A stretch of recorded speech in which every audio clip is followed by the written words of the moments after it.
I'm Mike Yoder. I am co-founder and CTO of Wintech LLC. We're a proud member of the Vegas tech community that Tony just talked about, and we're also a startup that started right here in Las Vegas.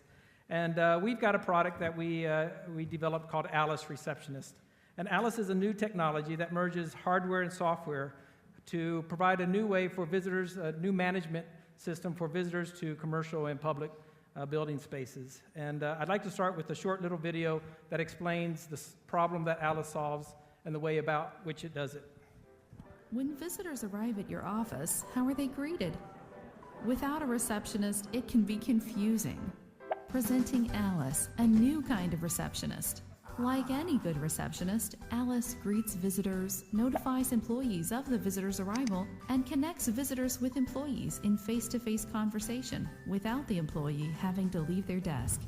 With Alice, now a single receptionist can monitor and manage many locations. Using the Alice software, a receptionist can see, engage, and help visitors throughout a building, city, or even across the country, all from the convenience of their own desk. Alice can even keep your employees connected when they're out of the office. Calls can be forwarded to any phone number, tablet device, or smartphone. Alice Receptionist systems come in a variety of hardware configurations to match any building environment. Ready to learn more? Just visit alicereceptionist.com and discover why companies around the world are choosing Alice. So that's Alice, and hopefully from that video you get an idea of the potential that Alice has really to revolutionize the way in which businesses and employees interact with visitors to their building. But I'd like to spend the rest of my time really talking about our startup story. And my brother, who's also my partner and co-founder, isn't able to be here today because he was already scheduled for another conference this week. But we started our career back in the late 80s as software engineers, and as many startups, we started working out of one of our homes when we weren't working on site for customers. And in our case, we worked out of Frank's attic. So we actually have an attic startup story. And it looked pretty much like that, not quite as clean or bright, but we had a couple of desks set up there, a couple of 8086 PCs, and most importantly, we had a boombox with some great 70s and 80s music on cassette. So we started off from that humble environment, but we were able to develop into a multi-million-dollar successful technology consulting company that employed dozens of full-time engineers developing enterprise-class custom software solutions for Fortune 500 companies throughout North America and Europe. Some of those we've highlighted on this slide. And we did that for 25 years. And in order to do something for that long, you have to become pretty good at it, and I think we did.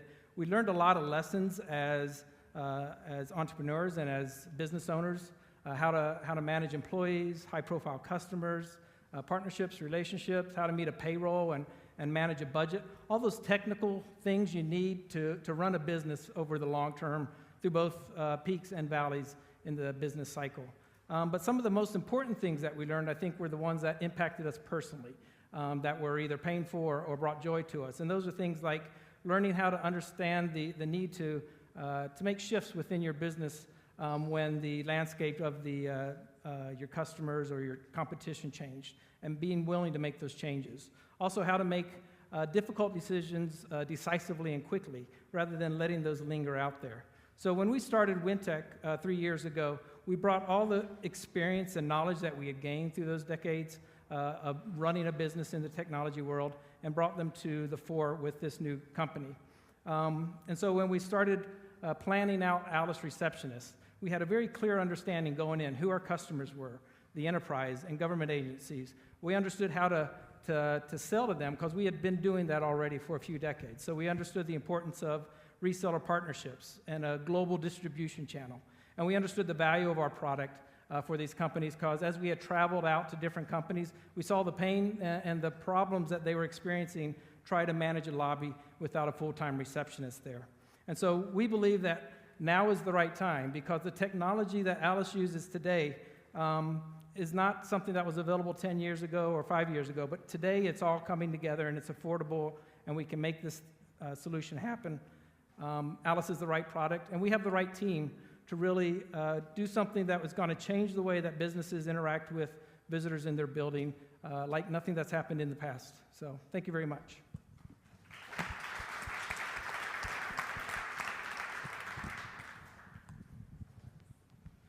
Judges, kick it off. Who's got questions? Sure. That was great. Thanks. Thank you. Can you talk a little bit about your traction? So, I mean, you mentioned that you know how to sell, and you've got resellers and Sure. other distribution. But how are you guys doing?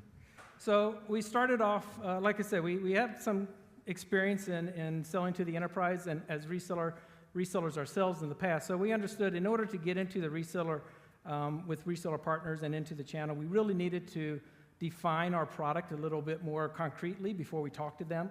And so we've established, right now we have about 70 corporate customers throughout, mostly throughout North America, but we do have some in Europe and in Australia. And so we've defined that core customer base. And then this year, we've really focused on those partnerships. So just last month, we signed a partnership with Elo Touch Solutions, which is the original manufacturer of touchscreen devices.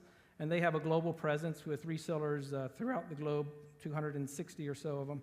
And they, starting this month, are going to actually start offering Alice as part of the solutions that they sell with through their reseller network. What's a typical installation? So you said you had 70 customers. What's a typical setup as far as what did they actually buy from you? Like how many pieces, how many screens, what did they pay you, what do you get ongoing, that sort of thing? Sure. So we sell it as both a turnkey system, which includes the hardware, software, licensing, everything wrapped up, or we can just sell the software. With the distribution channels and the resellers, we're actually just selling a license. So we provide them the software, they pre-install it on the hardware, and they tell us, hey, we need 20 licenses this month. We sell them those licenses, and then they go out from there. So this is not custom designed hardware. This could be any screen. It's basically running on a Windows PC. Some of the hardware is specific, so it's a touch screen, obviously. We use some motion detection so we can recognize when people walk into the building and interact with them. But it's all stuff that is readily available. And what are you getting in terms of money? I'm sorry? Money. So the systems start at $5,500 for our base system, so it's very affordable. I mean, the ROI is like instantaneous. And then they go up from there based on the hardware you get, right? So if you get a large kiosk, it goes up to be more expensive. And then we have screen sizes anywhere from 32 inch up to 55 inches on flat screens. So Intel, with all of its campuses, would pay the same amount as the downtown project? It depends on how many systems they put in. So I would charge Intel more. If you're selling the license, I mean, A campus is a great environment, right? Because basically what we allow a company to do is if they have a receptionist that sits in the front building normally, she can now, through our system, actually manage 5 or 6 buildings because she's seeing the people as they walk in those other buildings, and she can interact with them in a two-way video conversation. And so, they're really able to utilize their resources better. But we do sell the licenses by the number of people that are listed on the device.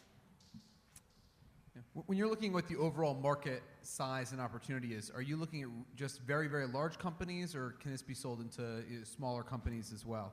We certainly do have some small companies who are customers right now because today, like I said, we sort of have gotten our core customer base through direct sales. But with our focus shifting now to these relationships with partners and distributors, we are really focusing on the enterprise and government agencies, where we do believe there still will be some SMB customers, and we actually just rolled out a subscription model earlier this summer, which allows a small company to operate a system for, I think it's $4.99 a month, and no capital expenditure. So we're trying to cover all area, but we're focusing on the enterprise.